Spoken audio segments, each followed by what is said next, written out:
Just setting up.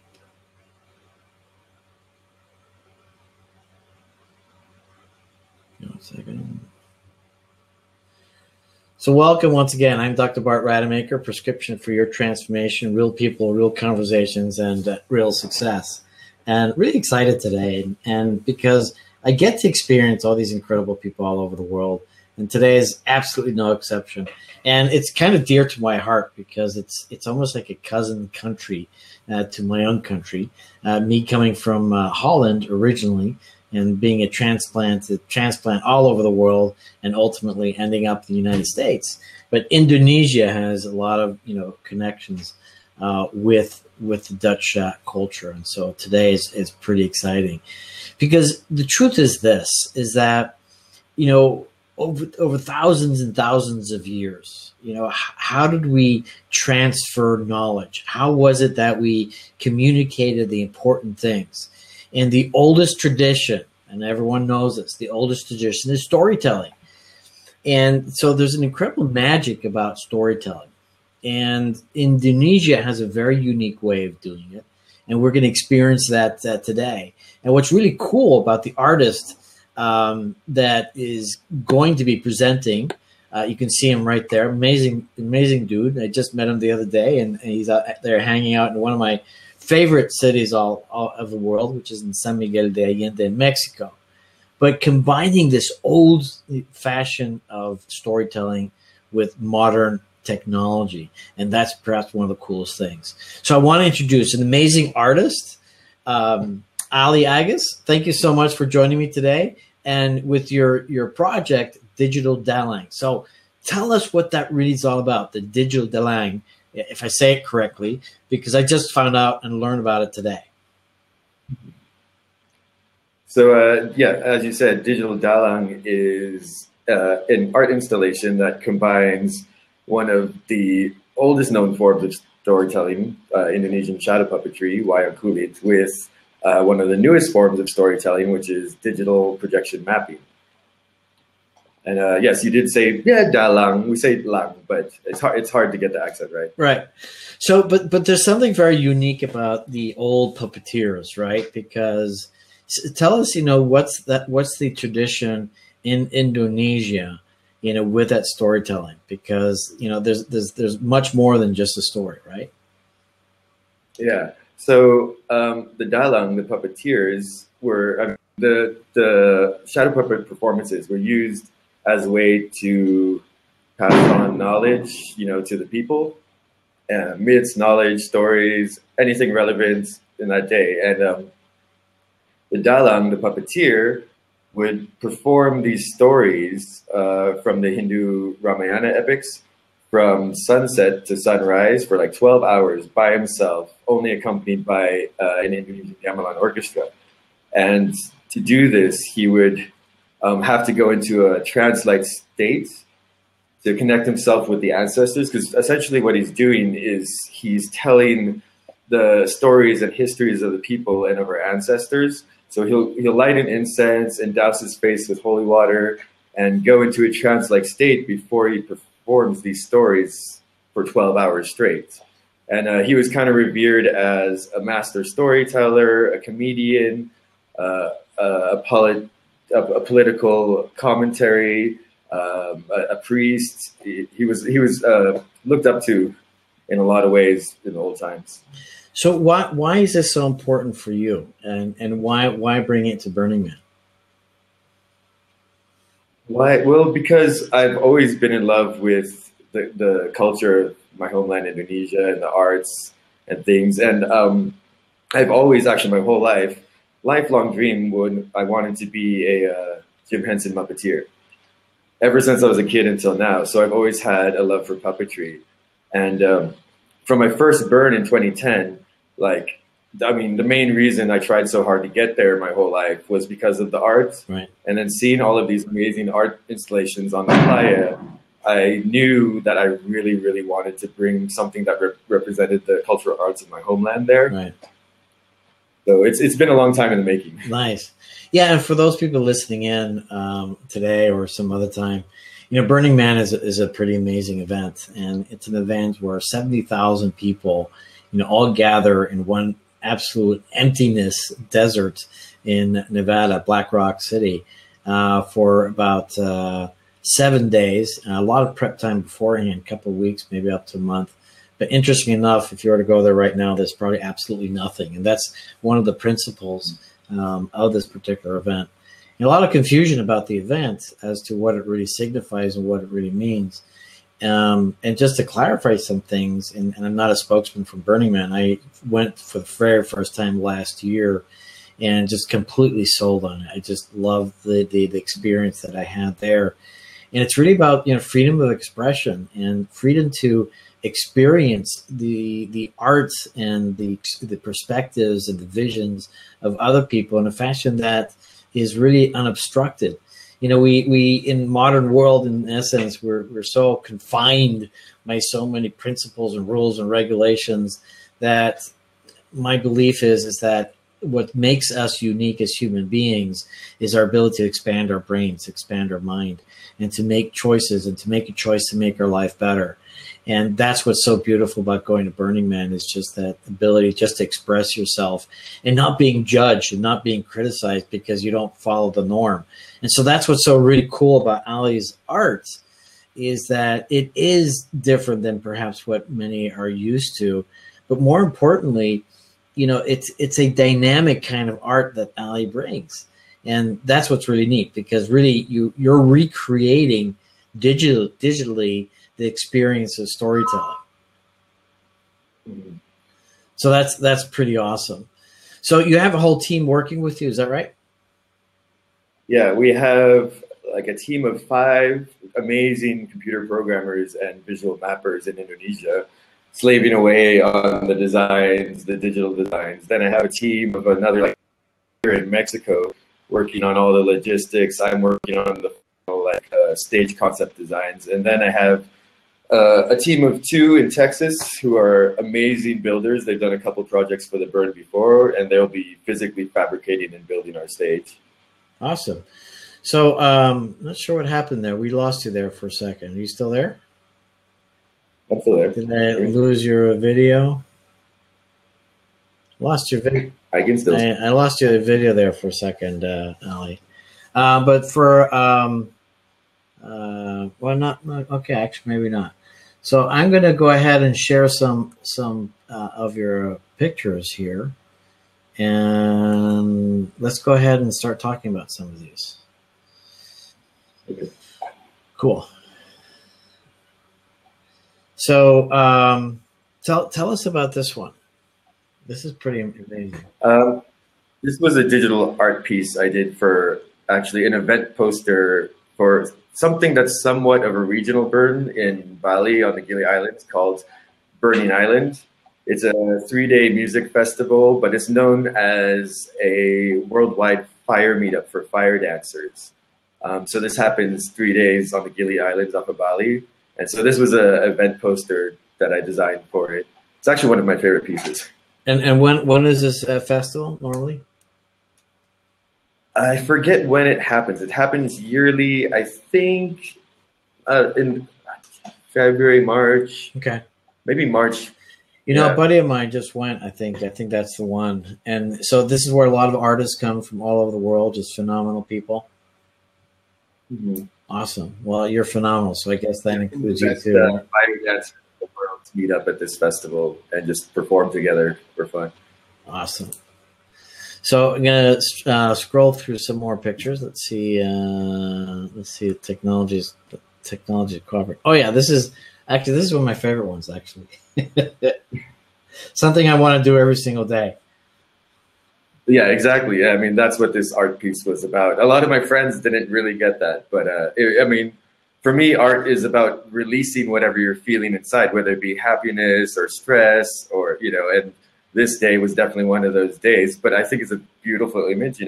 Like the concept behind it is pretty quite morbid, but the image itself is quite beautiful. So there's so many different interpretations, but immediately. I don't know if it's the color and the contrast and the grace of the person jumping off, that just really speaks volumes. And Oh, Veronica just says that she wants to go to Bali, so maybe you can. What's the name of the event exactly, so that she can look it up? Burning Island. Burning Island. Okay. Yeah. So you're gonna have to go next year, Veronica. Yeah. Yeah, she's putting a message on Facebook. But more importantly, go to Burning Man. I think I talked to you about this last time, and you said you'd be wanting to go. I might even have space in my RV, but I'll have to check with my wife first. So tell me, what's this? I mean, I don't know. It's kind of horoscope based, but for me, it was just kind of a doodle. I mean, digital art is what I do because I always wanted to be an artist, but I could never really draw by hand. So that's how I got into digital art. So this was something that I was playing around with, and yeah, it's equivalent to my doodle. So how long does something like this take? I mean, is this something that you kind of deliberate over a long period of time, or is it something that suddenly you're in total flow and it's done in 10 minutes? I mean, this one, yeah, like was done within like half an hour. It's just playing around, and then changing the colors, adding different elements into it, seeing what you like, what you don't like. That's why it was a doodle. This one didn't really have much intention behind it, except a planetary concept, Well, I think I may have to come visit you because I love art and I've always wanted to make art. And I have to admit, I have the same perspective that you have, that deciding that I can't draw and I can't do art, but maybe digital art I could. So maybe I'll have to hang out with you for a week. So here's another one. Love this one. Yeah, that's one of my favorites too. So what's the story behind this? I call this one the painted path, and it's just kind of like, I don't know, about going with the flow, seeing where life takes you. Like not it's kind of like the hand of God is painting your path for you, or you not really know, and just following it trustingly. Right. Awesome. All right, now we get to Burning Man. So explain for those who are not familiar with Burning Man what's going on here. Well, that's me at my first burn in 2010. Still a virgin back then. I don't know. That's just me posing in front of, I don't know what camp that was, what stage that was. It's one of the music stage. It might have been District or the base camp. But yeah, that was a photo of me and my excitedness of being there for the first time. Okay. And then the toilet brush there is actually like a 40-foot tall toilet brush that was built in the desert at Burning Man in 2015 by my Texas build team. That was their first project at Burning Man. And it was all solar powered, and at night it lit up really beautifully. Right. And it was also an honorary project. It got funding by Burning Man too that year. So it's interesting, again, what I love so much about the art at Burning Man is that there are really no rules. And it's however you want to express yourself. And some of it may be absolutely bizarre. Some of it might be offensive to people. But that's the whole point. The whole point is that, contrary to what we see in museums, people are very much restricted in what art form they can present. But more importantly, what I love about all this is that the art in Burning Man, you get to participate with it. And so you're not just a spectator anymore. And oftentimes, and one of the reasons, for this interview series is that it's a community effort. I mean, you have a team working towards this. And so I'm always, looking out for the artists to see, okay, great. How can we get more support for you as far as, people helping you, but also some funding. And so we'll talk a little bit about that later on, because all these projects cost a lot of money. And so it's always a cool thing to be able to support the artists in their passion to expand our minds, if you will. So here's a picture of what it looks like, right?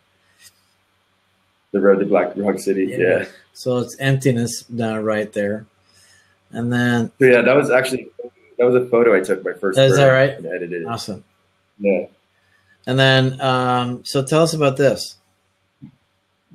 So this is the Ajolote Earth Guardian, which my camp builds. And also the Texas Build team had a big hand in helping out with this.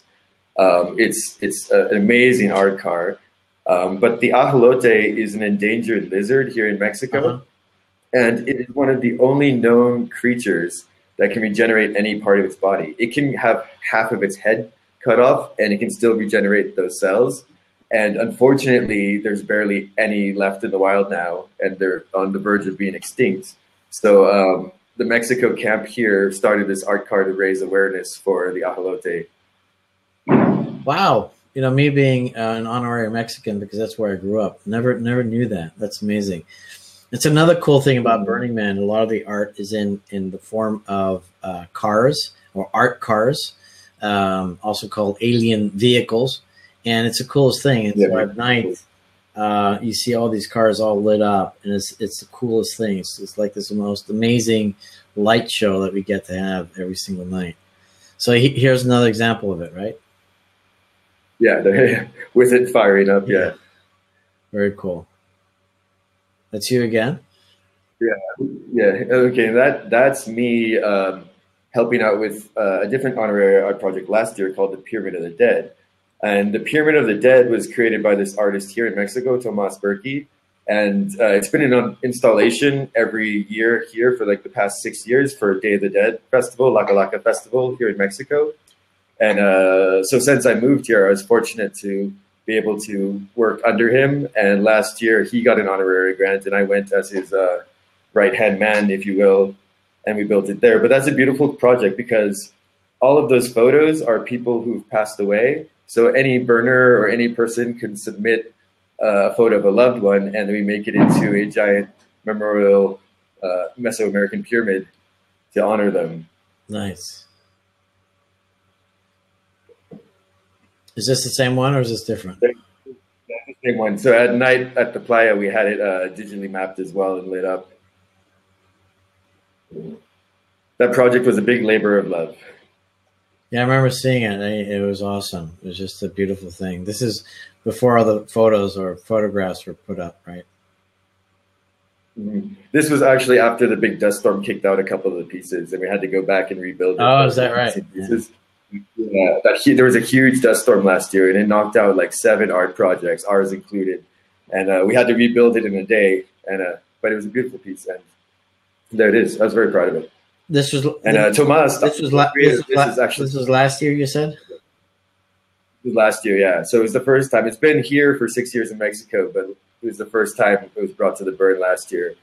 And yeah, fortunately, I was lucky to work under Tomas Berkey, and now Tomas Berkey is working under me. So, wow, yeah. And so, he's an amazing artist. So, just for everyone out there, I mean, this is this central area of the festival or the event, and just a wide expanse, and probably about a mile or two across, just with art forms scattered all over the place, and all of them are just absolutely incredible.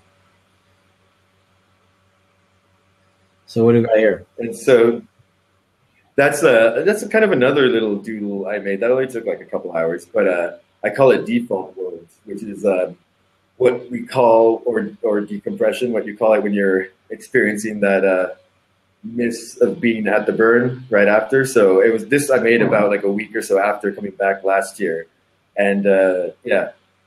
I like the somber tones of the real world, right. but then on this hoodie you have the playa and the man in the middle, and it just kind of portrays like what we feel like after coming back from Burning Man and missing it, and readjusting to the real world again.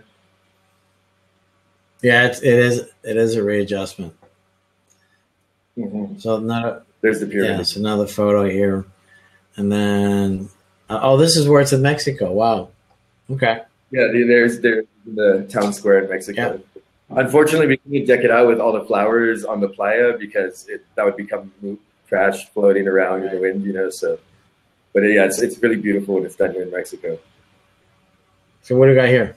So that's actually an initial concept design for our shadow puppet stage. So is that what we're going to see in the playa? Something like this?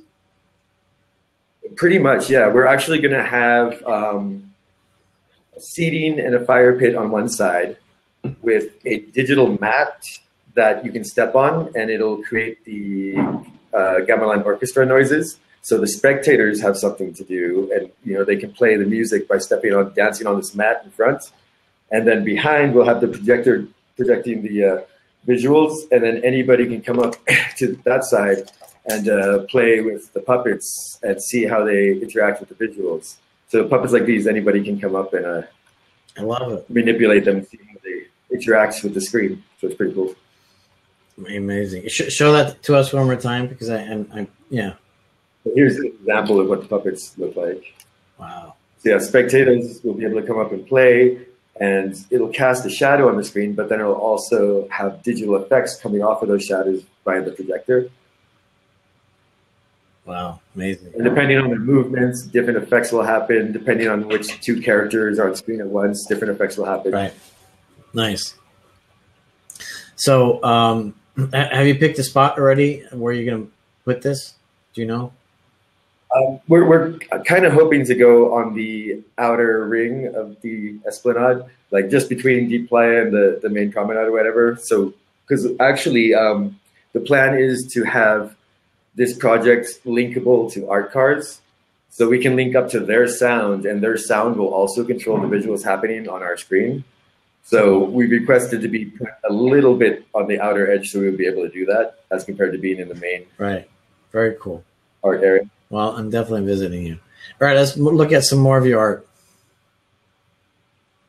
Yeah, see, this one was actually I used it for my proposal for the Burning Man project. It's just kind of a visual representation of what it'll look like on screen.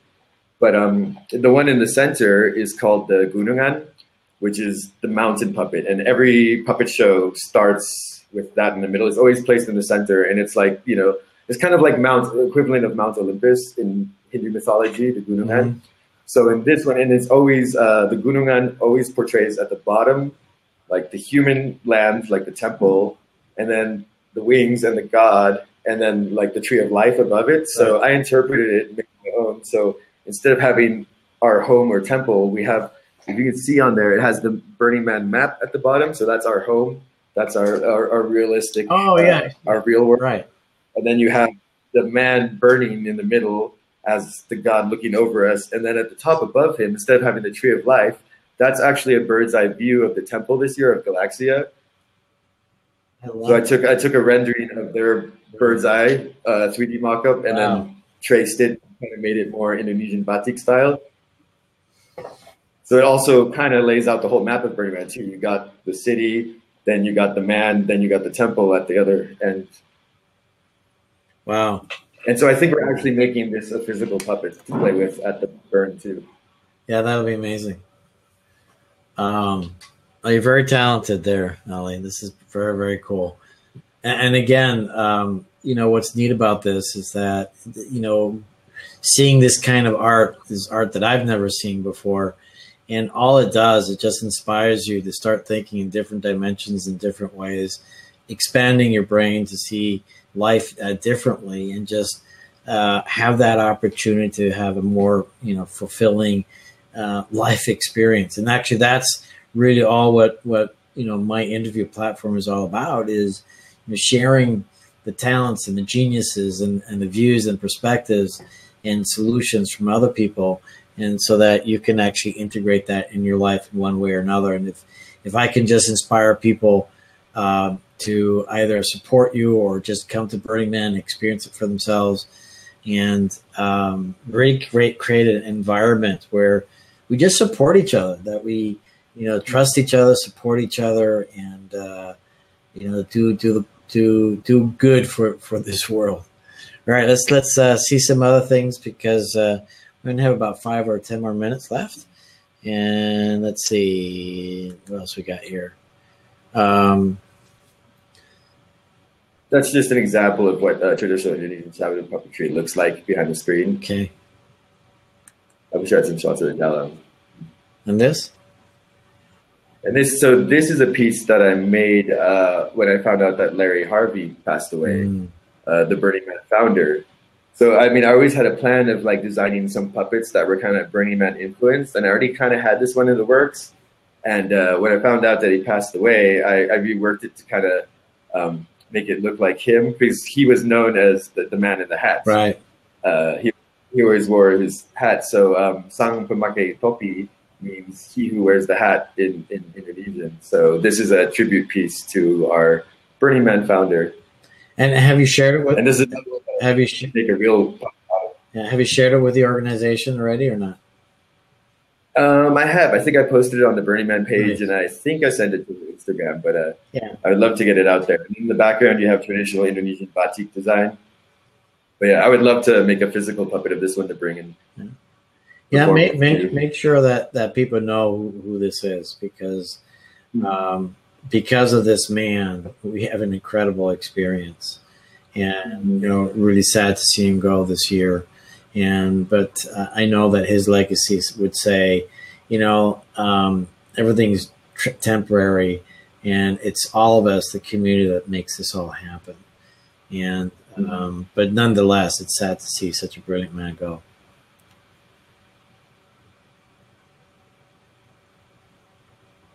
Oh, so this is an example of how I can't draw.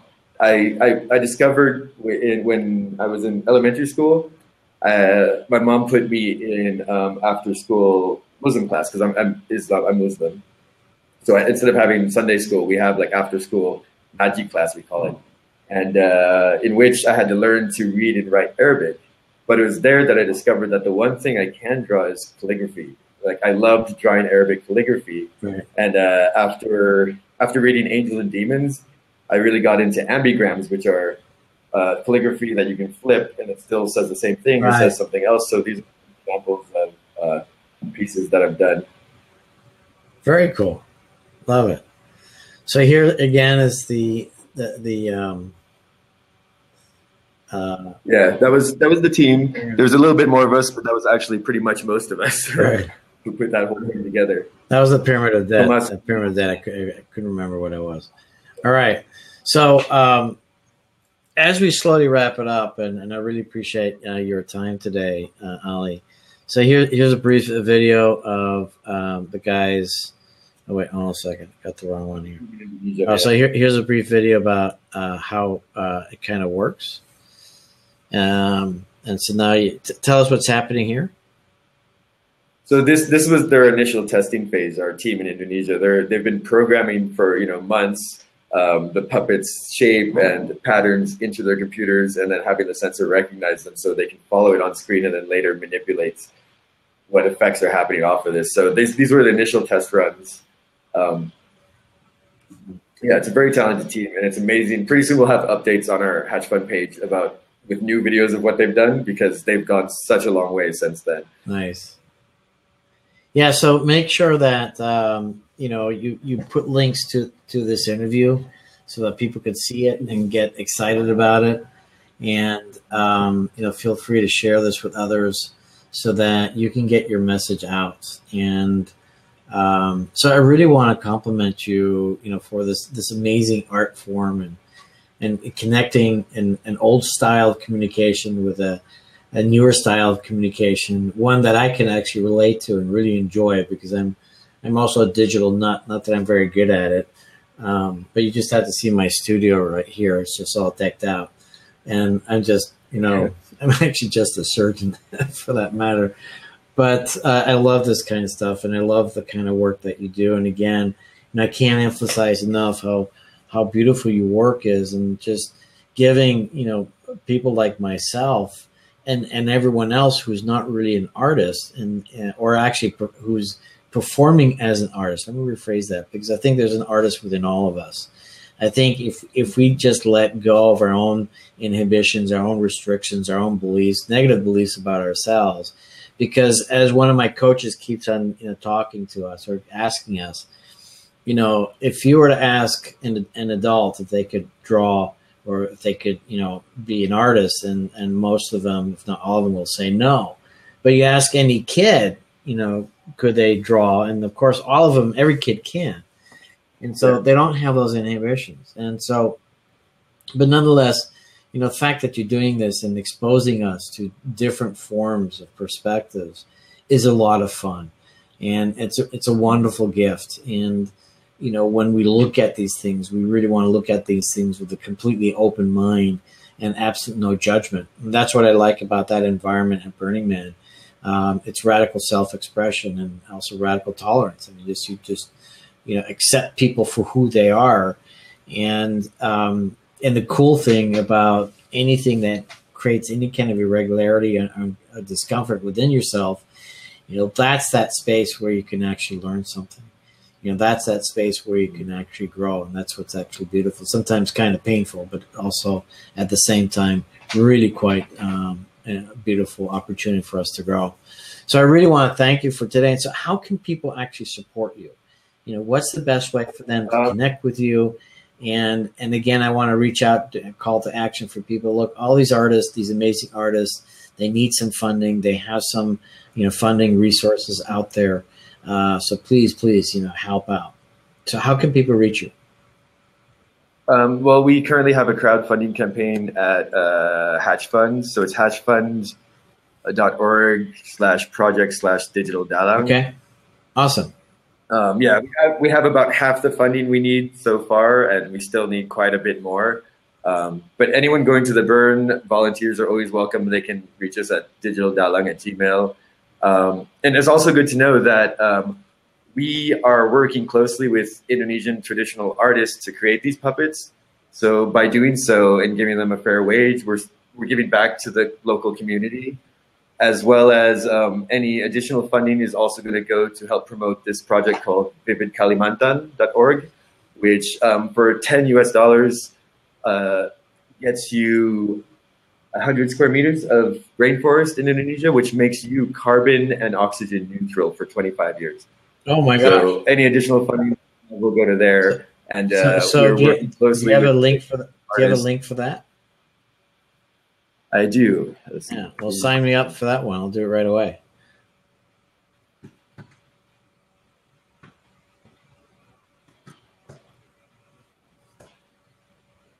There you go. So yeah, our crowdfunding is hatchfunds.org, Digital Dalang, and then Vivid Kalimantan is the charity that we're working with for this project as well. Awesome. And once again, for those listening in, just beautiful things are coming out of this in making this world a better place, working together, supporting each other, understanding each other, if not understanding each other, liking each other at least. And so I really want to thank you, Ali, and also your teammates and everything else. Anything else you would like to share before we sign off? No, I just want to thank you. I mean, this is amazing. You know, when you contacted me and told me that you were, you know, trying to expose all of these artists that are working at Burning Man, you know, and you said this was your gift of giving back to the play. I thought that was a great idea and amazing. So thank you. No, you're welcome. And just to emphasize on that, part of the concept of the Burning Man is gifting, is contributing, is working together. And so this was my way of contribution. You know, as you, I like to repeat what you say, that you're not an artist, which is not true, by the way. But that's what I was saying about myself. I'm not an artist or craftsman. So how can I perform any of that at Burning Man? So this was my way, my digital way, actually, to support the community. And I've been doing this for a while anyhow. And more importantly, it's about spreading the talents, you know, recognizing talent and sharing that with the rest of the world, so that people get to hear you, experience you, support you, learn from you, grow with all of this. So, Ali, thank you so much. And I'm looking forward to connecting with you on the playa. And if there's anything else that I can help you with, by all means, let's go ahead and do it. And I'm going to give you a call right after this interview. But thank you, Ali. Appreciate it. All right. Thank you.